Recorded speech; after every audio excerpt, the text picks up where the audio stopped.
It's George English here, Director of Research Through People. So we have now looked at the background to the Mayflower and the way the Reformation took hold and led to the Separatists wanting to leave their homeland to go where they could worship freely. In this part, we'll look at their time in Holland and then the actual voyage of the Mayflower to the New World.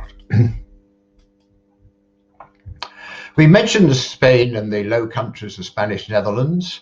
So here's a map which shows them in the 16th and 17th centuries. And there's no country of Belgium and Holland.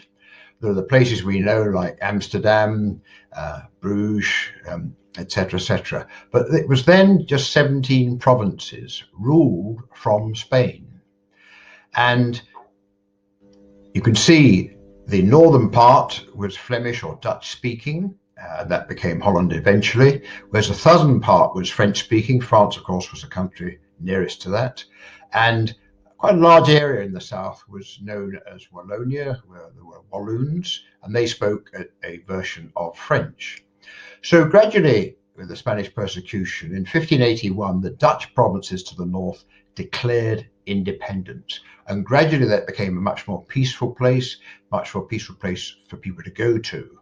And the Separatists eventually decided, when they decided to leave England, decided to go to Holland. And at first they went to Amsterdam, but after a year they went down to Leiden, which is where the Separatists who would go to the New World lived for some 12 years. Now, Leiden had become a safe place after the Dutch Republic was declared, and the Separatists arrived there in 1609, and gradually they were joined by more people who had fled from England. And their pastor, we talked about before, was John Robinson. They lived and worshipped around the Pieterskirk in Leiden. But eventually,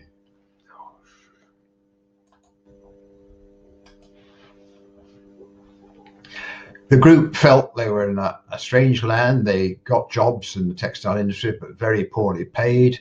They felt their children were becoming more Dutch than English. And there had been a war between Holland and Spain for some time, but there had been a hold on that, but that looked as though it would happen again. So they eventually decided, let us leave for New England.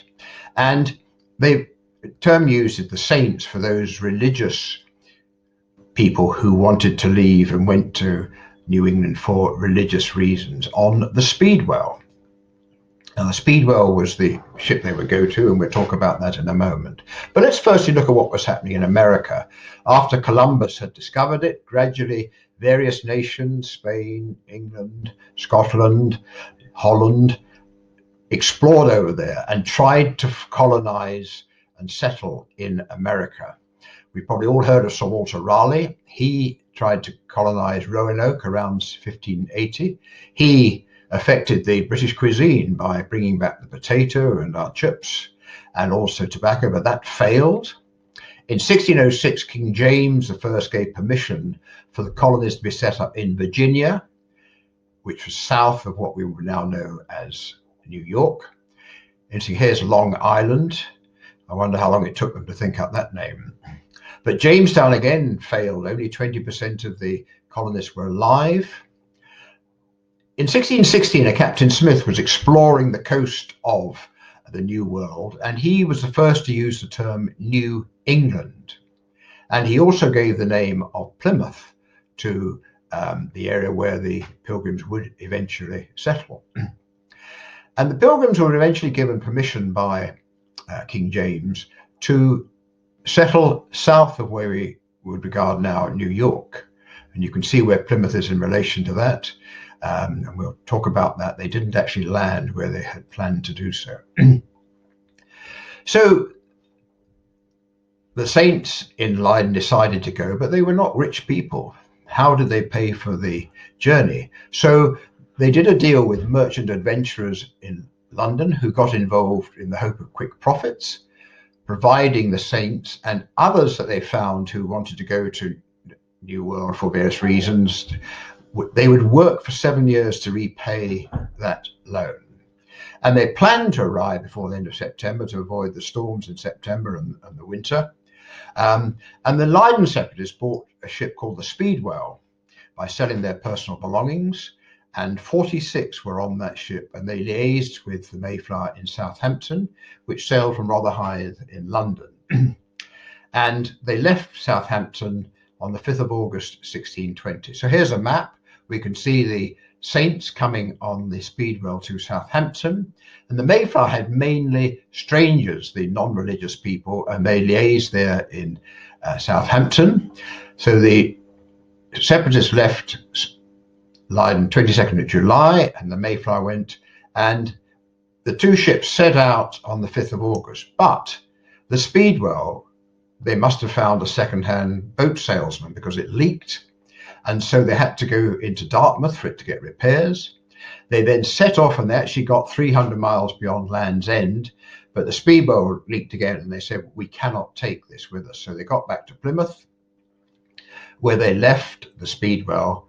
Some of the passengers on the Speedwell went on the Mayflower, and others stayed behind. So eventually, 102 pilgrims set sail on the Mayflower on the 6th of September, having planned to leave a month earlier. So they'd lost a month of time, and they were coming into the time when storms were there. The Mayflower was overcrowded with all these extra people.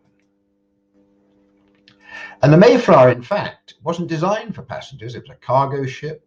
The journey must have been dreadful. They were battered by storms, seasickness. A man was swept overboard. There was another death. There was a birth. And it took them 66 days to sail to the other side of the Atlantic. Compare that with how long it would take now. And they landed, or found land 200 miles north of where they had permission. And the Mayflower actually had to stay for 5 months before returning to England. And it's seen very much as the voyage that changed Western civilization because of what happened afterwards. And some of you will remember in 1957, the Mayflower II was built and gifted to America as thanks for what happened in World War II. And that ship has been extensively restored over the last 3 years to prepare it for the 400th anniversary of the Mayflower.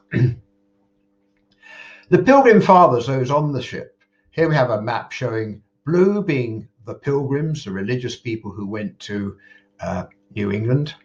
Green are these paying passengers. There were actually over half of the passengers on the Mayflower were strangers, and the red crew. So we can see the area around Scrooby and Gainsborough where the original Separatists came from. There's some from Norwich where Robinson had spent time, and then there are others who they'd met in Leiden and other places scattered around the middle and south of England. The strangers came from various parts of England, but all basically in the south and middle of England, and the crew who were from near London. And so finally, the Mayflower saw land, 200 miles from where they came from. They must have been feeling pretty bad, and they had big arguments broke out. People said, we can't land here. We've only got permission to go 200 miles south. The strangers in particular said, look, we should land, we should get on, we want to make our money, and so on. And so they got together, the men, and they said, look, we have to have a better way of dealing with things. We're going to live together when we finally land. And they drew up what's known as the Mayflower Compact. And this was signed by all 41 adult men. They covenant for our better ordering and preservation, to have just and equal laws, and they should be thought most meet and convenient for the general good of the colony. This is seen as being a very important historic document, certainly very important in democracy, indeed almost a queen country, and also religious freedom. And that was something they hadn't had back home, and which in the years to come, many people went to America in order to get religious freedom.